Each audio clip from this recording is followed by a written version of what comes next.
Yeah, just a quick review of the BodyHealt shoulder pulley for physical therapy. So shoulder pulleys are all about increasing range of motion. They're not really much for strength. Unless your arm is really weak, like let's say you're sitting and your hand's on your lap and you can't even lift your hand off your lap. If you're super weak, and sometimes people are after like having a stroke, a shoulder pulley can help with strengthening because the whole idea behind the shoulder pulley is you're using your good arm to help out the bad arm. So like you're pulling down with your good arm and then you're raising your bad arm up. So it's mainly used for range of motion, but if you're super weak, it can help strengthen some. But on the whole, it's all about increasing flexibility and stiffness, and getting rid of the stiffness in your shoulder. So there's a ton of these out there to choose from. I'll just go over a couple features you need to look at. First of all, the big thing is how they attach to the door. A lot of them have metal brackets, solid metal brackets that clip over the top of the door frame. So if you're really worried about chipping your paint or scratching your door, you really don't want one of those. You want one like this, which is usually like a nylon strap that just goes over, and that's the safest way. So I would definitely go with that if you're worried about damaging your door frame. The other thing you need to look at in this is the handles. This one has foam handles, which I think is the most comfortable kind. And I think you can also get a better grip with the foam because your hands kind of sink in and that gives you, kind of conforms to your hand. You can grip it a lot better.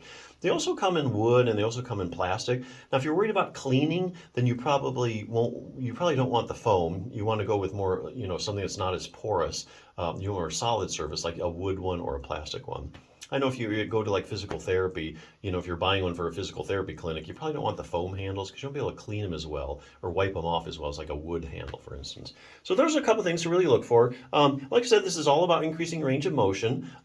There's a couple other things if you're trying to get your shoulder back in working order that you also need to work on besides range of motion. That's only one component. Let me show you real quick a few things you can do. Bulletproof Your Shoulder by Jim Johnson PT. This book kind of has these little tune-ups for your shoulder. Creating a highly stable joint. Okay, so your shoulder is a ball and socket joint. It's a very shallow ball and socket joint. Unlike your hip joint, your hip is a very deep ball and socket joint. It doesn't depend as heavily on the muscles for support. Your shoulder, not so much. It's pretty shallow. Basically, it depends heavily on the muscles to support it and keep that ball firmly in its socket. And which muscles do that? Well, your rotator cuff. Your rotator cuff is a group of 4 muscles, and they're all about stabilizing and rotating your shoulder joint. So this section here kind of goes into the rotator cuff, what it is, and which muscles you need to work, and also gives you just a few exercises for it. Because you don't need to spend all day doing rotator cuff exercises. Only about 2 really good ones. So even if you have a really strong rotator cuff, your shoulder does sit on a base, okay? The base it sits upon is your scapula. Okay, so even if you're really strong rotator cuff and that ball and socket joint is highly stable, your shoulder works off of this base or this platform called your scapula. Like I say, it's your shoulder blade, and it actually rotates as you move your arm up. So this will actually show you some scapular, these are the muscles involved in stabilizing your scapula. So you have to have a stable base in which to move your arm. So scapular strengthening, you need to do a couple exercises for that. There's also one good one, which is like rowing, which hits most of those muscles. Flexibility, we talked about that. That's what the shoulder pulley mainly does. Mainly for stretching. There's about 4 critical motions that you need to be able to do. One like is bringing your arm across.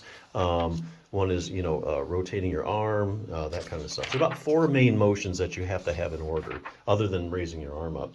Proprioception, something a lot of people don't think about. A lot of research now is showing that when people have shoulder problems, their proprioception isn't working as well as it should. Now that's your position sense.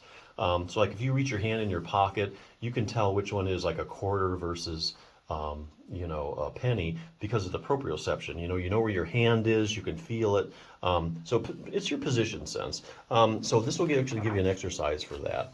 So this is a kind of neat little program, take you about less than 10 minutes a day to do. Other tools for your toolbox if you're trying to get your shoulder back in working order. But hey, if you just have a stiff shoulder, I'm looking for a good shoulder pulley, I think this is worth checking out. So there you go.